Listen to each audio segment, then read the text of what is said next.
welcome back to our channel, Instagram, wherever I'm going to post this. I'm not really sure.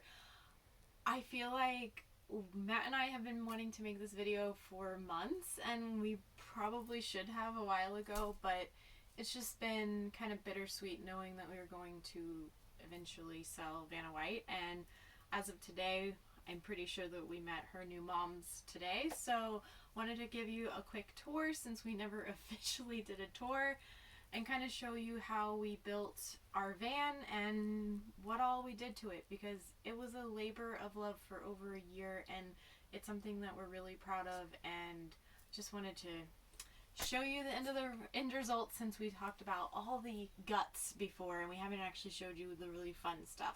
So as you can see, I'm sitting on the queen size bed, which is nice and cozy. There's a nice window over here that we installed so that we could look out at beautiful views. I don't know if you can see it in the video, but hopefully Matt can angle it over there. Above the bed, we made a his and hers or hers and hers.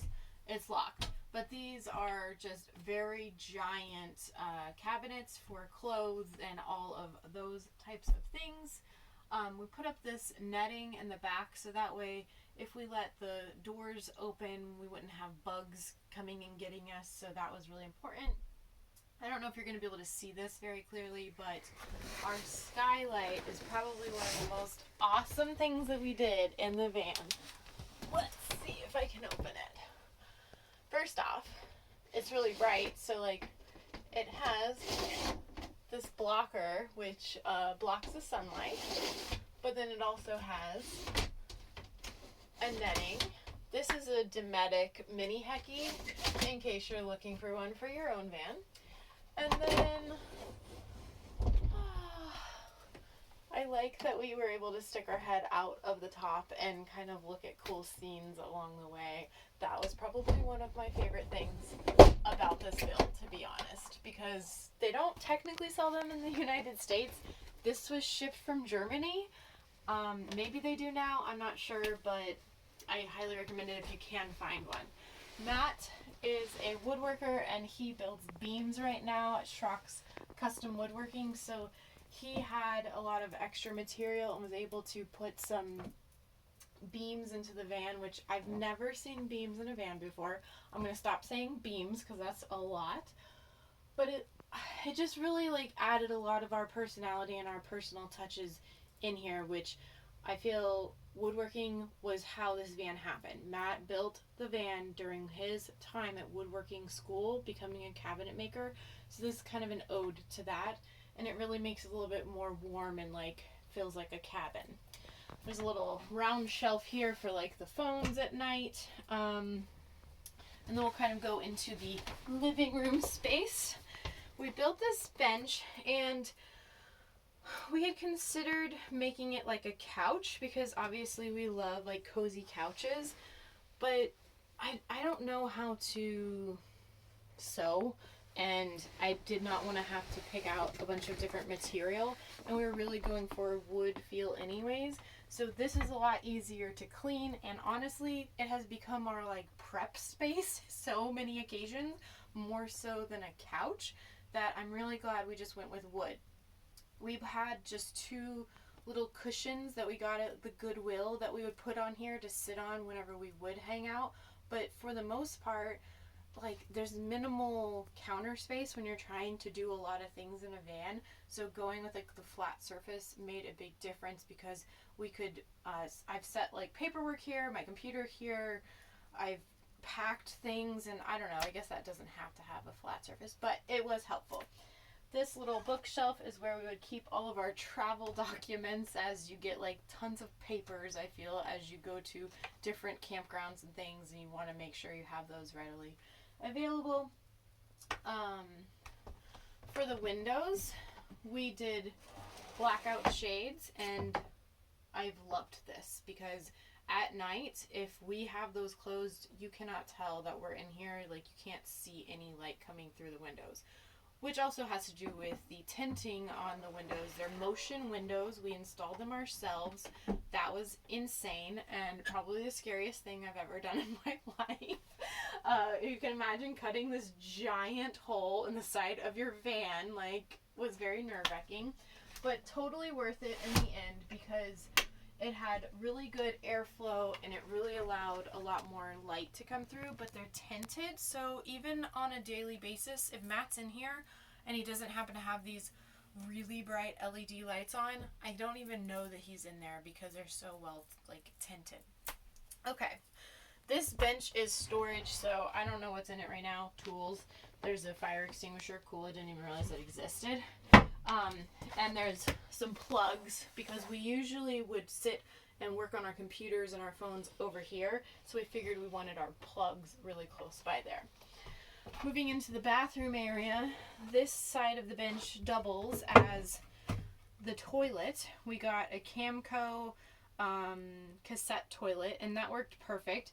We were only going on short trips, few days at a time, and most campgrounds have bathroom facilities available, so we didn't want to be pooping in our van anyways. Like, it's really small and confined. Like, you're gonna smell stuff, you know? So we just use this, honestly, even on the road sometimes. If I didn't want to stop at a pit stop, I would just pee in the toilet. That's probably illegal. Don't tell anybody I did that. All right. And then here's another one of those beams that Matt added. There was this weird, awkward space up here that just, I don't know, we didn't know how to, like, cap it. And I feel like he did a really good idea putting this beam here because it just, I don't know, it makes it feel like that we're in a cabin, like a cottage cabin. And yeah, okay. So we have more netting here on this door, and then we did put wood. I've noticed a lot of vans don't really get done right here, and it's kind of just like the original stuff. But this is really helpful for the insulation. It keeps the temperature pretty well, and this also helps with noise reduction. So I'm glad that we did this. It added a lot of weight, I will admit, but I'm glad that in the end we did that. All right, let's move to the kitchen, I guess.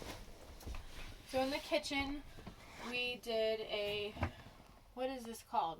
It's just cedar wood. That's it. Mm-hmm. It's not a butcher block, I guess.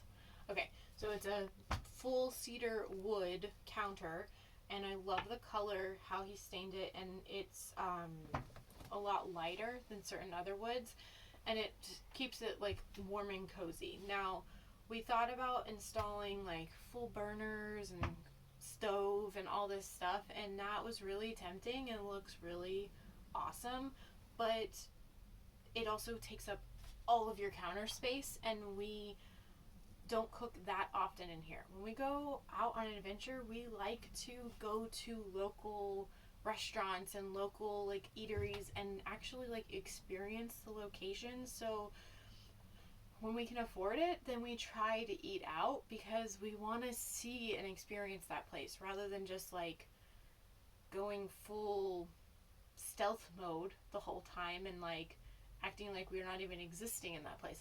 It didn't feel as intuitively like needed for cooking. So if for cooking, I don't know if it's unlocked. Where is it actually? And that one, yeah. We ended up getting a Coleman super awesome burner. I'm actually like sad to let this go, but as you can see, I didn't realize you could see sunlight in there. I'm like, is there a light in there? Matt installed this drawer, which held all of our plates and bowls and all the kitchen china, if you will. And I don't know how you actually got this in here, Matt. It's kind of like you gotta like angle it out. Oh, okay, I see. It wasn't always in this location. So you can see this giant burner is what we use to cook. And like you can imagine, if this was like installed in this space, we'd only have this little itty bitty space to work with for an actual counter. So I'm really glad that this is portable and can go into this storage cabinet. And it works really well. So it's called the Gladiator series. I got it on Black Friday, and I am really happy that we had that the whole time. Okay, moving on. I'm not going to open every single cabinet, obviously, so I'll just show you in this one that these locks are magnetized locks. So that way, as we're going down the road, we can lock it. I don't know if it's going to lock. Okay, yeah. And then you can't open this. Oops. That one's not really wanting to lock. I'll deal with that later. Anyways, but you can see this one locks, and there's just a little magnet that you know where it's at, and it allows you to open it up. I really like those a lot more than many of the other options that we saw on the internet, so I highly recommend it. I'll probably put links if I remember to, but it's in a lot of our build series. Our drawers, we have really deep drawers, and Matt did soft close because he's obsessed with it. And it does help because it's very echoey in here, so I do like that there's not a lot of like rattling issues from that situation. So again, the counter space, I love the counter space, and everyone says like this feels like such a like normal kitchen because you have a window and ventilation, which was a big deal for cooking. And then we've got our little magnet board and whiteboard. Matt loves whiteboards. And I don't know, oh yeah, it's on. Our water pump. So one thing that I feel like maybe people don't talk about is how loud water pumps are. When I lived on a boat, that was something that really shocked me, because when I turned on the water, I was like, oh, it's breaking or something. So a water pump is not the most luxurious thing to be dealing with, and it is really loud whenever you're in a very confined space. So that is very normal sound if you are going to be on the road and dealing with water pumps. We did put a SureFlow, what's it called? Thing. It makes it less noisy. I actually think that it might not be. Yeah, there it is. Okay, so that little guy, that helps make it a little bit more continuous flow. And then we have these two 7-gallon tanks for our gray water and clean water. We used to have those as both of our clean water, and we had another gray water like horizontal thing that we would use, but the horizontal one had really bad, you couldn't dump it all the way, so it just smelled terrible, so I would not recommend it. So these are really easy to completely clear out and really clean well. They're like military grade and very like heavy duty. I have seen ones that are a lot more flimsy, and I would be really nervous that they would crack and start leaking everywhere. So I'm glad we got those. How am I doing on time? 13 minutes. Okay, so we're almost done. Okay, last thing. This is our like electronics, like base camp. This is where we would charge stuff like our cameras and laptop and everything. This is our remote for our fan, which Matt will show you. And that thing has been amazing to create a lot more of a wind tunnel in here. And we've got all sorts of switches for our water pressure and our lights and stuff like that. So that's been for that. I think the only thing I didn't talk about is just that these LED lights are dimmable, and it has a remote to turn it on, so that's probably the coolest thing ever. I'm not going to bother showing you the front of the van because it's just like any other Dodge Ram 3500, and it's very standard. Hopefully this was a good tour, and I won't keep you any longer. Enjoy. Have a great day. Thank you for being supportive of our journey, and looking forward to sharing more about our next RV. Bye!